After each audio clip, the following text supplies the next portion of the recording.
Good morning, students. Welcome to your EVS class. Students, today we are going to start our new chapter, chapter 8, Caring and Sharing. Caring and Sharing. Yes, when you come to school, आप लोग अपनी lunch box भी share करते हैं और बहुत सी चीज़ें हैं कि अगर योर कंपेनियन आपके फ्रेंड के पास वो चीज़ नहीं है और आपके पास है और आप दे सकते हो तो आप लोग शेयर करते हो ना।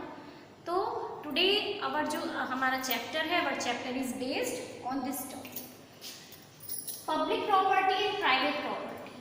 What is private property? Private property belongs to a one person. Okay, एक सिंगल पर्सन से बिलोंग करती है और सिर्फ उसी की प्राइवेट प्रॉपर्टी है। As your school bag is your private property, है ना। आप उसको शेयर थोड़ी करते हो, वो सबका अपना अलग होता है। And public property is made by the government and use by the all. कुछ चीज़ें ऐसी होती हैं जो सभी शेयर करते हैं, सभी यूज करते हैं। एज वी सी के रोड्स हैं तो रोड सभी की होती है और सभी उस पर चलते हैं। That's not a private property. So let's discuss the discrimination between these two in detail. Students, today we are going to learn caring and sharing. So today we will learn what is public property and what is private property. But before doing this, I am giving you an activity. एक activity आपको करनी है। Read the list of things given below. Rewrite each one in the correct box where they are usually kept. ठीक है, आप ये words देख रहे हैं ना। आपको कुछ जो चीज़ें आप स्कूल बैग में रखते हैं वो आपको रखनी है और जो क्लासरूम में आपको मिलती हैं वो क्लासरूम में रखनी है। जैसे ब्लैक बोर्ड है वो क्लासरूम में मिलता है, चौक क्लासरूम में मिलती है। ठीक है, क्रेयॉन्स कहाँ रखेंगे? आप अपने बैग में रखेंगे। ठीक है, जब भी आप ये एक्टिविटी करते हैं उसी से आपको समझ में आ जाता है कि क्या प्राइवेट प्रॉपर्टी है और क्या आपकी पब्लिक प्रॉपर्टी है। For example, the things in your school bag are your private property. जो आप अपने स्कूल बैग में रखते हैं, क्रेयॉन्स रखते हैं, बुक्स रखते हैं, पेंसिल्स रखते हैं। ठीक है, private property belongs to any one person. We are all very careful with our private property. Your clothes, your house, your toys, your car, all these are your private property. All the things in the classroom list are used by all the students of the class. ठीक है, class में जो चीज़ें होते हैं, board सभी का होता है, चौक, डस्टर, है ना, वो पूरी क्लास की होती है। So property that belongs to everyone and not any single person is called public property, जो सभी से belong करती है। Besides the blackboard, bulletin board, etc., we can see many other public properties around us. So do we take care of the public property too? क्या ऐसा है? देखिए, हमारी ह्यूमन टेंडेंसी क्या है कि हम लोग प्राइवेट प्रॉपर्टी को ज़्यादा, मतलब जो हमारी प्रॉपर्टी होती है उसको ज़्यादा अच्छे से रखते हैं, पब्लिक प्रॉपर्टी को नहीं रखते हैं। तो क्या ये होना चाहिए? नहीं होना चाहिए ना। Public property is build by the government and used by all. ठीक है, पब्लिक प्रॉपर्टी होती है जो गवर्नमेंट बनाती है और सभी उसको यूज़ करते हैं।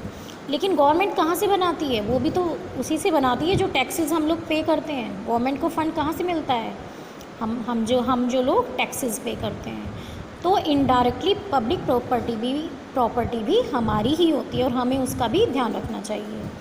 Roads, roadways, buses, railways, schools, hospitals etcetera, overall public property. Public property also includes historical monuments built many years ago like forts, palaces, towers or minars, temples, mosques, etc.